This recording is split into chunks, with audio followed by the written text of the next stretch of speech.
આપ સર્વોને હેતપૂર્વક જય શ્રી સ્વામિનારાયણ। આજની સત્સંગ કથા વાર્તા નિજ મંદિર સાવરકુંડલા। આજની સત્સંગ કથા વાર્તા શ્રી હરિનો નૃસિંહ અવતાર। ભગવાન શ્રી હરિ ભક્ત પ્રહલાદની રક્ષા કરવા માટે નૃસિંહ રૂપ ધારણ કરી પ્રગટ થયા હતા। શ્રીમદ ભાગવતના સપ્તમ સ્કંધમાં આ કથા વર્ણવાયેલી છે। તેમાંથી આજે આપણે નૃસિંહ જયંતી નિમિત્તે નૃસિંહ પ્રાગટ્યની કથાનું શ્રવણ કરીશું। પરીક્ષિતે પૂછ્યું, હે શુકદેવજી, કશ્યપ ઋષિના પત્ની વિદુષી હતા અને તેને ઘરે હિરણ્યાક્ષ અને હિરણ્યકશિપુ જન્મ્યા હતા। તે ઋષિને ઘેર રાક્ષસનો જન્મ કેમ થયો હતો? શુકદેવજી કહે, હે પરીક્ષિત, હિરણ્યાક્ષને ભગવાન વરાહે મારી નાખ્યો। તેથી હિરણ્યકશિપુએ નક્કી કર્યું કે જેણે મારા ભાઈને મારી નાખ્યો તેને હું મારી નાખું। આમ નિશ્ચય કરી હિરણ્યકશિપુ પોતાની માતા દિતિ પાસે આવ્યા અને કહ્યું, માન, તારો દીકરો ગયો અને મારી ભૂજા ગઈ, તો હું વેર લેવા માંગુ છું। તું મને આશીર્વાદ આપ, હું તપ કરવા જાઉં છું। માતા દિતિ કહે, મેં એક દીકરો ગુમાવ્યો ને હવે તને નહીં જવા દઉં। માતાએ તેને ના પાડી। થોડા વખત પછી પાછો હિરણ્યકશિપુ માતા પાસે આવ્યો અને કહ્યું, માતા, જેટલો સ્નેહ રાખીએ તેટલું દુઃખ વધુ થાય। તું શોક ન કર માતા, તું મને તપ કરવા જવાની રજા આપ। આમ બધાની રજા લઈ હિરણ્યકશિપુ મંદરાચલ પર્વત પર શંકર ભગવાનની આરાધના કરવા લાગ્યો। દેવોનું નિકંદન કાઢવા તૈયાર થયેલા હિરણ્યકશિપુને જોઈ દેવો પોપટનું રૂપ લઈ મંદરાચલ પર્વત પર આવ્યા અને જ્યાં હિરણ્યકશિપુ તપ કરતો હતો ત્યાં ગોવિંદાય નમઃ નો જાપ કરવા લાગ્યા। દુશ્મનના નામનો જપ સાંભળી હિરણ્યકશિપુનું માથું ભમવા લાગ્યું। હિરણ્યકશિપુ તપ કરવાને બદલે પાછો ઘેર આવી ગયો। તેની પત્ની કયાધુએ તેને પાછા આવવાનું કારણ પૂછ્યું। તેણે પત્નીને જવાબ ન આપ્યો। થોડા દિવસ બાદ ફરી મંદરાચલ પર્વત પર જઈ હિરણ્યકશિપુ તપ કરવા લાગ્યો। ફરી પાછો તે ઘરે આવી ગયો। કયાધુએ કહ્યું, તમે ક્યારેય કામ પતાવ્યા વિના પાછા આવતા નથી, તો આમ વારંવાર તપશ્ચર્યા છોડી પાછા કેમ આવી જાવ છો? પણ હિરણ્યકશિપુએ કયાધુને કાંઈ જવાબ ન આપ્યો। આજે હિરણ્યકશિપુ સૂતો છે। પત્ની કયાધુને ઊંઘ આવતી નથી। ઊંઘ માંગ હિરણ્યકશિપુ ગોવિંદાય નમઃ ગોવિંદાય નમઃ બોલે છે। સવારે કયાધુએ હિરણ્યકશિપુને કહ્યું કે તમારા પાછા આવવાનું કારણ મને મળી ગયું। રાત્રે નિંદ્રામાં તમે ગોવિંદાય નમઃ ગોવિંદાય નમઃ બોલતા હતા। હિરણ્યકશિપુ ગુસ્સે થઈ ગયો અને બોલ્યો કે કોણે કહ્યું? ત્યારે કયાધુ બોલી કે હું કહું છું, મેં મારા કાને સાંભળ્યું છે ને। પછી તે કહે, હવે હું ગોવિંદાય નમઃ બોલું ત્યારે મને ઉઠાડજે। કયાધુએ માતા દિતિને આ વાત કરી। માતા દિતિએ હિરણ્યકશિપુને બોલાવી ઘણું સમજાવ્યો, પણ તેની કોઈ અસર ન થઈ। ત્રીજી વાર હિરણ્યકશિપુ મંદરાચલ પર્વત પર તપ કરવા ગયો। એક દિવસ દેવતાઓ ન આવ્યા। બીજે દિવસે ફરી પોપટ થઈને આવ્યા ને ગોવિંદાય નમઃ ગોવિંદાય નમઃ બોલવા લાગ્યા। ફરી હિરણ્યકશિપુ ઘરે આવ્યો। હિરણ્યકશિપુ જમવા બેઠો હતો ત્યારે તેની પત્નીએ જમાડતાં પૂછ્યું, તમે વારંવાર આમ પાછા કેમ આવો છો? આ વખતે હિરણ્યકશિપુએ પાકો નિર્ણય કરી લીધો કે હું તપ કરવા જાઉં અને તપશ્ચર્યા પૂરી કરીને જ આવું। પછી પત્ની કયાધુ રજસ્વલા થયા। તેથી 4 દિવસ હિરણ્યકશિપુ ઘરે રોકાઈ ગયો। 4 દિવસ પૂરા થયા। બંને સંસાર સુખમાં જોડાયા। બંનેના દિલમાં ગોવિંદાય નમઃની ભાવના હતી। અને ગર્ભાધાન થતા કયાદુ સગર્ભા થયા. નારદજીએ દેવતાઓને કહ્યું, હવે તમારું કામ થઈ ગયું. હિરણ્યકશિપુને ત્યાં તમારો મિત્ર આવશે. હિરણ્યકશિપુ તપ કરવા ગયો. 5 વર્ષ તપ કર્યું અને ઈચ્છિત વરદાન મેળવ્યું. ને આ બાજુ કયાદુ એ દીકરાને જન્મ આપ્યો. તેનું પ્રહલાદ નામ પાડ્યું. તે 5 વર્ષનો થયો ત્યારે હિરણ્યકશિપુ તપ કરીને પાછો ઘરે આવ્યો. પ્રહલાદે પિતાને પ્રણામ કર્યા. તેણે આયુષ્યમાન ભવ ના આશીર્વાદ આપ્યા અને પત્ની કયાદુને કહ્યું કે આપનું રાજ આ પુત્ર સંભાળશે. કયાદુએ કહ્યું કે આમ કેમ બોલ્યા? મોટો દીકરો તો છે, મારાથી બોલાઈ ગયું. હિરણ્યકશિપુએ કહ્યું. પછી કયાદુએ પ્રહલાદને ગુરુના આશ્રમમાં ભણવા મોકલ્યો. આશ્રમમાંથી એક દિવસ રાજકુમાર પ્રહલાદ રાજસભામાં આવ્યા. પિતાએ ખોળામાં બેસાડી પૂછ્યું, બેટા આશ્રમમાં તું શું ભણે છે? પ્રહલાદ ઊભા થયો અને બોલવા લાગ્યો, શ્રીકૃષ્ણ ગોવિંદ હરે મુરારે. તે શબ્દો સાંભળતા જ હિરણ્યકશિપુએ દીકરાને લાત મારી. ફરી પ્રહલાદ ઊભો થઈ ગોવિંદ ગોવિંદ બોલવા લાગ્યો. એટલે હિરણ્યકશિપુએ આશ્રમમાંથી ગુરુજીને બોલાવ્યા અને કહ્યું, તમે આવું ભણાવો છો, પ્રહલાદને મારી સ્તુતિ શીખવો. ગુરુજી કહે, એ તો મારું સાંભળતો જ નથી. દિવસ રાત ભગવાનનું નામ સ્મરણ કર્યા કરે છે. હિરણ્યકશિપુએ કહ્યું, રાતે જ્યારે તે ગોવિંદ ગોવિંદ બોલે ત્યારે તમે તેને મારી નાખો, સજા કરો, પણ તેને ગોવિંદ ગોવિંદ બોલતા ન શીખવો. થોડા સમય બાદ ફરી પ્રહલાદને હિરણ્યકશિપુએ આશ્રમમાંથી ઘરે બોલાવ્યો અને પૂછ્યું, બોલો પ્રહલાદ, હવે તું આશ્રમમાં શું શીખ્યો? પ્રહલાદે કહ્યું, આપને ન ગમે તો હું ન બોલું. હિરણ્યકશિપુ કહે, બોલ શું શીખ્યો? પ્રહલાદ બોલવા લાગ્યો, કૃષ્ણાય વાસુદેવાય નમઃ.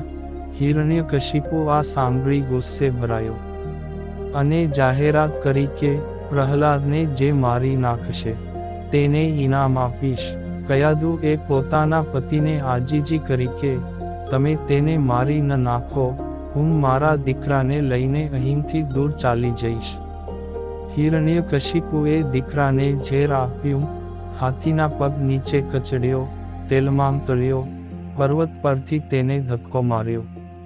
પ્રહલાદ ગોવિંદનો જાપ કરતો રહ્યો અને જીવતો રહ્યો. કોઈ રીતે તેને મારી ન શકાયો. શુકદેવજી કહે, હે પરીક્ષિત, પ્રહલાદને મારવા અનેક પ્રયત્ન તેના બાપે કર્યા, પણ એકે સફળ ન થયા. એમ કરતાં કરતાં હોળીનો તહેવાર આવ્યો. હિરણ્યકશિપુની બહેન હોલિકા હારડો લઈ પોતાના ભાઈના દીકરાને આપવા આવી. પોતાના ભાઈને ઉદાસ જોઈ બહેન બોલી, ભાઈ, તું ઉદાસ કેમ છો? હિરણ્યકશિપુએ કહ્યું, આ દીકરો કુલાંગાર પાક્યો છે. અનેક ઉપાય કર્યા છતાં પણ મરતો નથી. હોલિકાને વરદાન હતું, તેને અગ્નિ બાળી નહીં શકે. તેથી હોલિકાએ ભાઈને કહ્યું, ભાઈ, તારું કામ ઘડીના છઠ્ઠા ભાગમાં હું કરી દઉં. હોલિકાએ ચિતાની રચના કરી. પોતે પ્રહલાદને ખોળામાં બેસાડી ચિતા પર બેઠી. ચિતા સળગાવી. છોકરાઓએ પ્રહલાદને ખેંચીને બહાર કાઢી લીધો. ફૈબા હોલિકા બળીને ભસ્મ થઈ ગઈ. પ્રહલાદને કાની જ ઈજા ન થઈ. થાકીને હિરણ્યકશિપુએ ગુરુજીને કહ્યું, આને તમે આશ્રમમાં લઈ જાઓ અને સુધારો. થોડા વખત પછી પ્રહલાદને બીજા શિષ્યોને ભણાવવાનું સોંપી ગુરુજી હિરણ્યકશિપુને પ્રહલાદની વાત કરવા ગયા. પ્રહલાદને કહેતા ગયા, હું તારા પિતા પાસે જાઉં છું, તું શિષ્યોને ભણાવજે. પ્રહલાદે ગુરુજીની ગેરહાજરીમાં 60,000 શિષ્યોને ટટ્ટાર ઊભા રાખી ગોવિંદ શીખવાડ્યું. પછી એક ચિત્તે બધાએ ઈશ્વરની પ્રાર્થના કરી. પ્રહલાદ વિદ્યાર્થીઓને કહે છે, ઈશ્વરે દરેકને 100 વર્ષનું આયુષ્ય આપ્યું છે. 50 વર્ષ પછી વૃદ્ધાવસ્થા આવે છે. માણસે બાળપણથી જ ઈશ્વર સ્મરણ કરવાની આદત પાડવી જોઈએ. વિદ્યાર્થીઓ પ્રહલાદને પૂછવા લાગ્યા કે તમે રાક્ષસના દીકરા છો, તે તમને આ જ્ઞાન કોણે આપ્યું? પ્રહલાદે કહ્યું, જ્યારે મારા પિતા તપ કરવા ગયા હતા ત્યારે મારી માતા સગર્ભા હતા. હું મારી માતાને પેટમાં 6 મહિનાનો હતો ને ઇન્દ્રે વિચાર્યું કે આના પેટમાં રાક્ષસ બાળક છે, બીજો રાક્ષસ ન મારવો પડે, માટે મારી માતાને પકડી મારવા તૈયાર થયા. ત્યાં નારદજી આવ્યા ને તેમણે ઇન્દ્રને કહ્યું, કયાદુના પેટમાં ભગવાનનો ભક્ત છે, તેને મારો નહીં. મારી માતા ડરની મારી થરથર ધ્રુજવા માંડી. મારી માતાને નારદજી પોતાના આશ્રમમાં લઈ ગયા અને મારી માતાને સુંદર જ્ઞાન આપ્યું. ત્યારે મેં મારી માતાના પેટમાં તે જ્ઞાન પ્રાપ્ત કર્યું. ત્યારથી હું ઈશ્વરનું સ્મરણ કરું છું. પ્રહલાદે કહ્યું, હે દૈત્યોના બાળકો, માનવ જન્મ દુર્લભ છે, એ પણ નાશવંત, છતાં ઈચ્છિત ફળ આપનાર છે. માટે માનવે જીવન દરમિયાન બાલ્યકાળથી જ ભગવાનના નામનું સ્મરણ કરવું જોઈએ. હે બાળકો, ઈશ્વરરૂપી કાળને લીધે વૃક્ષના ફળો ઉત્પન્ન થઈ નાશ પામવા સુધીના વિકારો અનુભવે છે અને છેવટે નાશ પામે છે. છતાં વૃક્ષ તો એમને એમ જ રહે છે, તેનામાં ફેરફાર થતો નથી. તેવી જ રીતે શરીર જન્મથી મૃત્યુ સુધી જુદા જુદા વિકારો અનુભવે છે. આત્માને વિકારો અસર કરતા નથી. આત્મા એમનો એમ જ રહે છે. આત્મા નિત્ય, ક્ષયરહિત, શુદ્ધ જ, શરીરાદિનો જ્ઞાતા, સર્વના આશ્રયરૂપ, વિકાર રહિત, સ્વયં પ્રકાશ, સર્વના કારણરૂપ, વ્યાપક, સર્વસંગથી મુક્ત અને કોઈ પણ જાતના આવરણ રહિત છે. આ વાત સમજનાર માનવીએ શરીરથી ઉત્પન્ન થતો મોહ, હું, મારું છોડી દેવું જોઈએ. માળાના મણકા દોરામાં પરોવાયેલા હોવા છતાં દોરો મણકાથી અલગ છે. શરીરમાં આત્મા રહેલો હોવા છતાં આત્મા શરીરથી જુદો છે. સંસારની માયામાંથી છૂટવાના અનેક ઉપાયો છે, છતાં નારદજીએ ભક્તિ યોગને ઉત્તમ કહ્યો છે.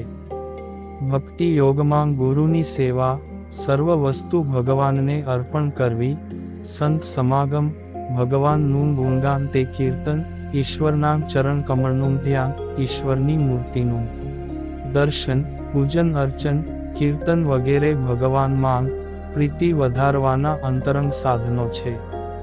ઈશ્વર સૌનો છે, સર્વ પ્રાણીમાં વસેલો છે, તેથી દરેક જીવને સમાન ગણી સૌને સંતોષ આપવો. ભગવાન અંતર્યામી છે, આકાશની પેઠે આપના સર્વમાં વ્યાપેલો છે.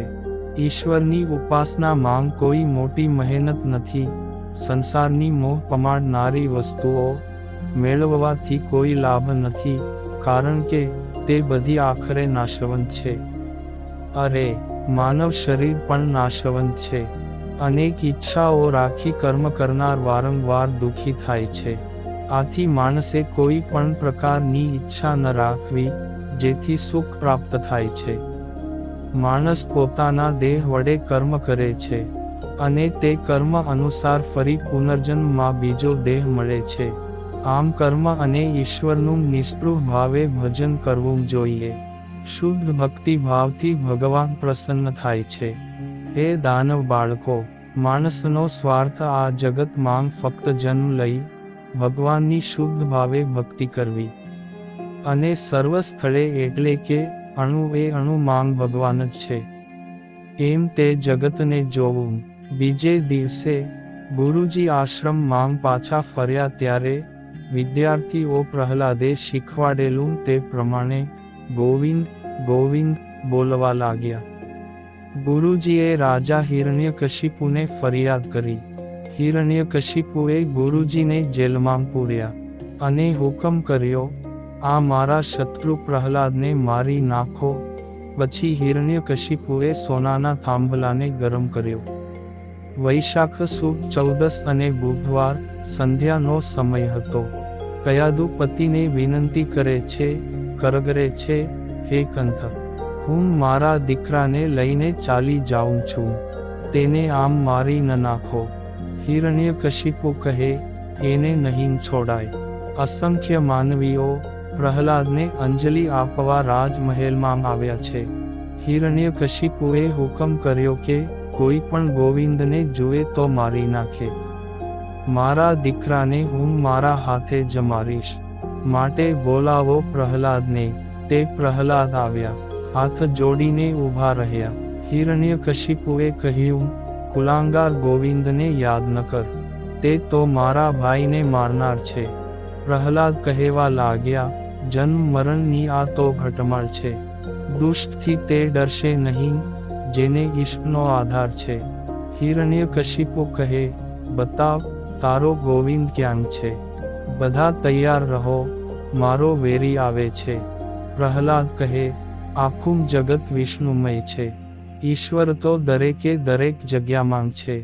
આ સાંભળી કોપાયમાન થયેલા હિરણ્યકશિપુએ પ્રહલાદને કહ્યું, આ સોનાના થાંભલામાં તારો ગોવિંદ છે, તેને બાથ ભર. પ્રહલાદે હે ગોવિંદ કહેતાં થાંભલાને બાથ ભરવા ગયા. ત્યાં થાંભલો ફાટ્યો. ન દિવસે, ન રાતે, ન ઘરમાં, ન બહાર, ન માનવ, ન પશુ મારી શકે તેવું હિરણ્યકશિપુને બ્રહ્માજીનું વરદાન હતું. થાંભલો ફાટતાં અર્ધ નર અને અર્ધ સિંહના સ્વરૂપવાળા નરસિંહ ભગવાન વિકરાળ સ્વરૂપે પ્રગટ થયા. હિરણ્યકશિપુને પકડી ઉંબરા પર બેસી પોતાના સિંહ નખથી તેની છાતી ફાડી નાખી. હિરણ્યકશિપુનો ભગવાન નરસિંહે સંહાર કર્યો. પ્રહલાદે ભગવાનને સાષ્ટાંગ પ્રણામ કર્યા.